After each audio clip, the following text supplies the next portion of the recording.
The Denver Nuggets 9-game win streak is snapped, and you want to talk about a blowout in your own building. This was that game. What a horrible game by the Denver Nuggets. What an amazing game by the Los Angeles Lakers, man. They came in there with a mission, with a purpose.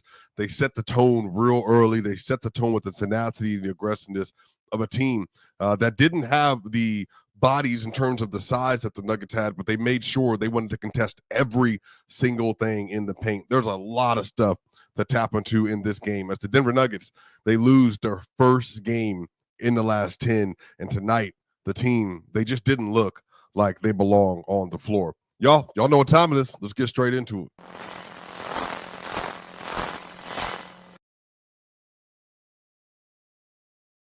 The Denver Nuggets lose to the Los Angeles Lakers 123-100. And in this game, the Denver Nuggets, they only mustered up a 103.1 offensive rating tonight. They gave up a 125 defensive rating, 126.8 defensive rating to the LA Lakers tonight. And just all across the board, the Nuggets just did not look like a team that truly was ready for what was about to happen today. First and foremost, there's two very similar defensive game plans that I've seen that the Lakers deployed tonight. So the first one is the Dallas Mavericks kind of gave the blueprint for what the Lakers are doing tonight. The Dallas Mavericks of the Jason Kidd era since about 2022, that December 22, they have gone about the business of literally doubling Jokic on every single opportunity. That way, anytime he got a post touch, they would make it as difficult as possible for you to be able to score. And obviously, in the last couple of years, they've had Derek Lively in that iteration. And then this iteration, the Los Angeles Lakers, they deployed a bunch of wings in order to kind of show a very similar concept. But what they did that was a little different is instead of allowing for the double to happen, they would simply guard man-to-man, one-on-one, but what they would do is they would load up inside of the box off of Aaron Gordon, off of Christian Brown, or off of Russell Westbrook. And in this instance, they would have hands on Jokic at all times. And what they also did differently, they did not allow for Joker, which is going to be an adjustment we will see next game. They did not allow for Joker to be able to have any steam picking up full court. They would have Bando, they would have Rui, they would have DFS. They would have them from the moment that the Nuggets get the ball. They wouldn't full court press on Murray. They would full court press on Joker. And then that way he could not walk into his spot on the other end. Now, that's twofold. When you do that early and you're a smaller team and you're a more aggressive team, what's going to happen prototypically is the referees are going to allow for you to dictate the pace and the terms. And they did that. That's very similar to what the Wolves did in the second round versus the Nuggets. It's very similar to what the Thunder did in game one versus the Denver Nuggets. But what happened today is, and again, I think it's twofold. I think you got to play aggressive, but I think on the other end, they also got to lay with a lot of early contact with Joker. And eventually, I'll say the tide changed a little bit. Remember, the Nuggets, they didn't have a free throw in the first 9 minutes of the first quarter. Obviously, they get to the line, I think the sixth most in the NBA. That didn't happen until really you got into that first quarter iteration. And by that point, though, they had already established that they were not going to let Joker do that swim move over and get the easy contact to establish position in the paint. And if he did establish position in the paint, LeBron, DFS, Dorian, Reeves, whoever, Gabe Vincent, it was going to be their job and their responsibility to make sure that they did not give him an opportunity to get any easy looks at the basket. And through the first 3 quarters of the game, Jokic had 5 field goal attempts. Now, that wasn't necessarily a bad thing on its own. If they had allowed for the rest of the game to go as clean as it should have on their end, then that would have been fine. But what ended up happening is the Denver Nuggets turned the ball over like madmen today. And that is a function of the fact that the Lakers, because of their personnel, they're going to try to be a major defensive playmaking team. The Lakers had 8 turnovers today, and the Nuggets had 20. That is not going to get it done when you're trying to play versus a team that's going to play this style of basketball. The Nuggets had 9 fast break points tonight. The Lakers had 33. The Nuggets had 30 paint points today. The Nuggets are leading the NBA in paint points. The Nuggets had 30. The Lakers had 52. So they got decimated in a fast break area, and they got decimated in paint points. So basically, the two biggest strengths for the Nuggets, scoring in the paint and then the fast break, the Lakers cut the water off by not turning the ball over, and then also you're not getting any easy looks in the paint.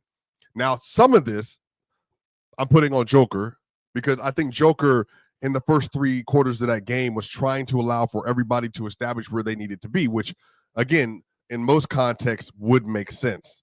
But in this particular game, Joker, I think, was, and again, but that's the thing, it wasn't even the offense, y'all. Like in the first half, I believe the broadcast said it, the Lakers were shooting 33% in the half court in the first half. That's horrible. The Nuggets were playing good half court defense. The issue is that once the Nuggets got the ball, they would turn the ball over and give up live fast break points. Now, Russ started that off. He ended up having a decent game, a really good third quarter. But Russ, those 2 live ball turnovers he had in the first quarter really caused a lot of momentum to swing in the first quarter. And then on top of that, they just weren't getting any good minutes from Michael Porter Jr. over the course of this game at all. And it really never got better. And that's probably like another story of the game for me. This is yet another game versus a team that plays decisively physical versus Michael Porter Jr. And there's nothing. Like the game started off,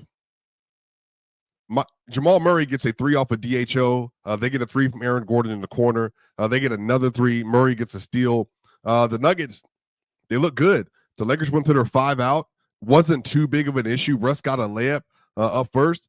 But then like stuff just started cascading. And what happened is your third best player, especially in matchups like these, because if you're going to load up strong side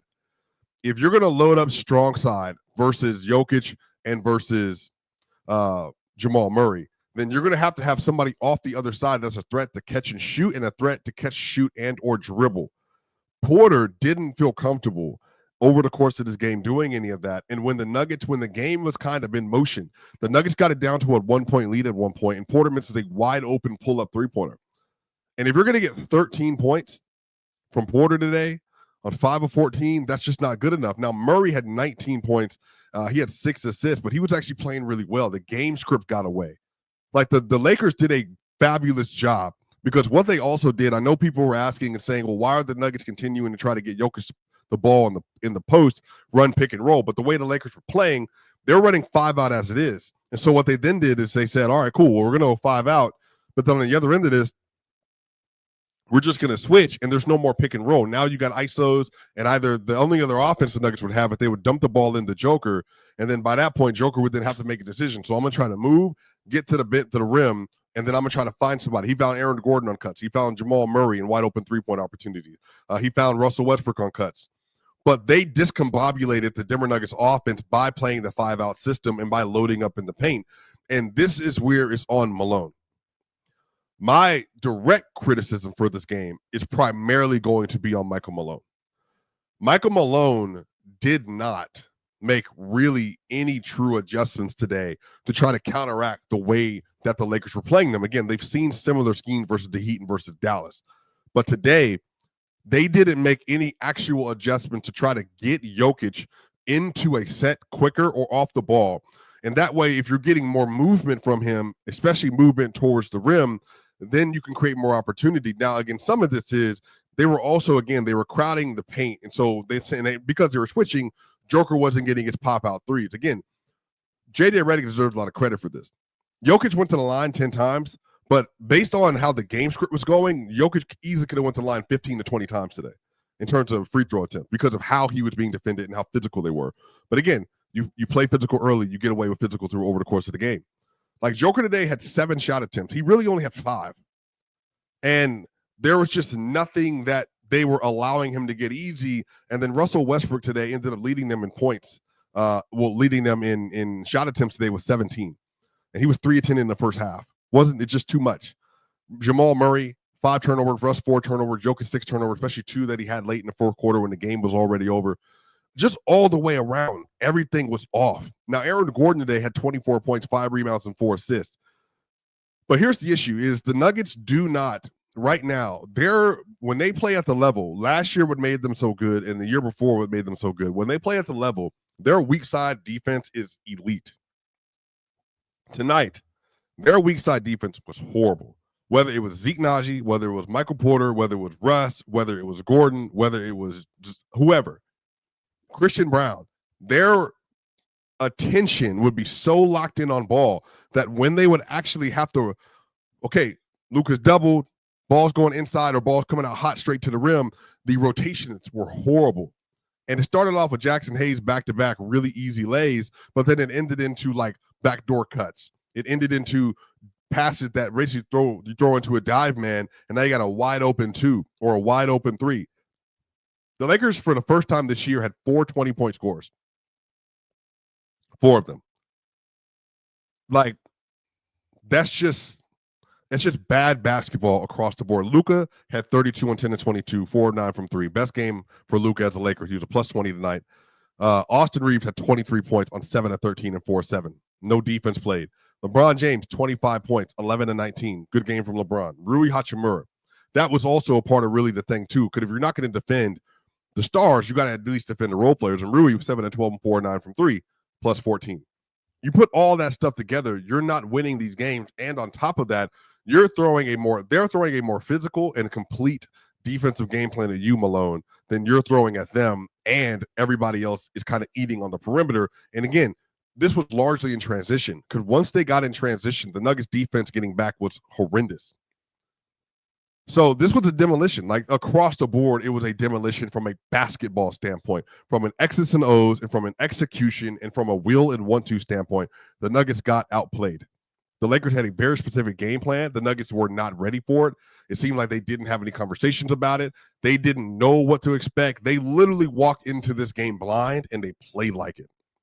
At no point did they really, truly respond. Even when they would go on their run, they would get it down to 1.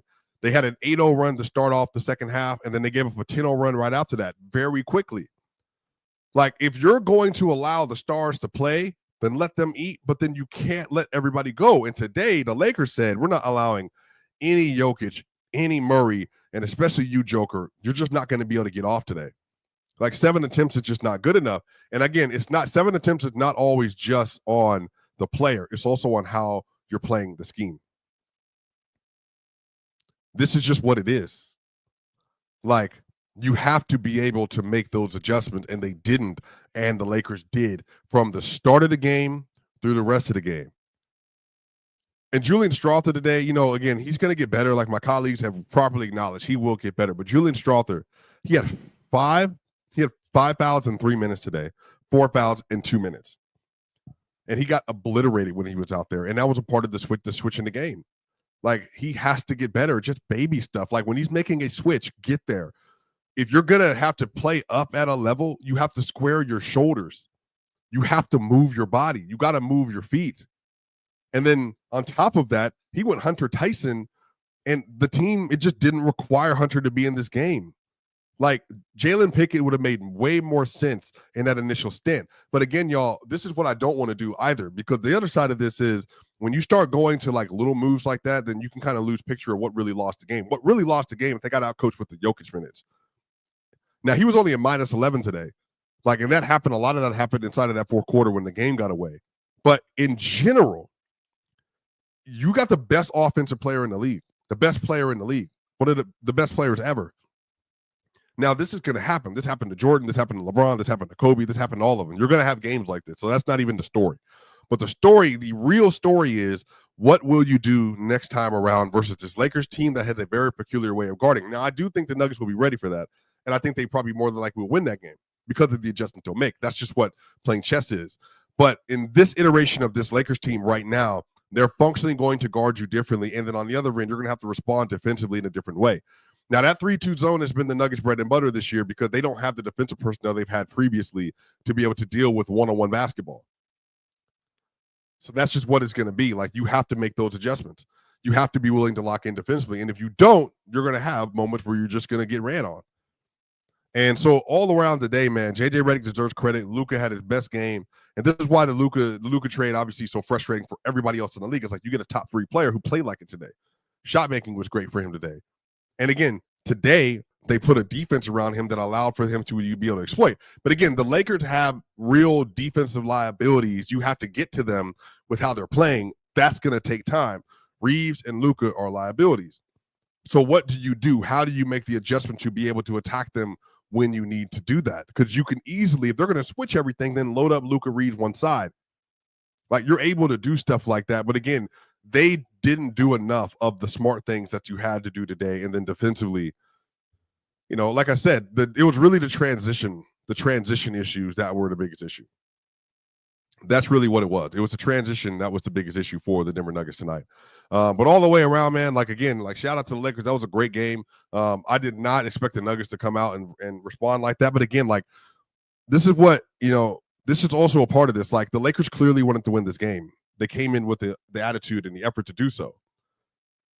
They didn't play the Hornets like this. They didn't play the Jazz like this, and they got beat by both of those teams. Even the Blazers game wasn't like this. It was today. They knew what they wanted to do. They deployed a defensive scheme they've literally never done before.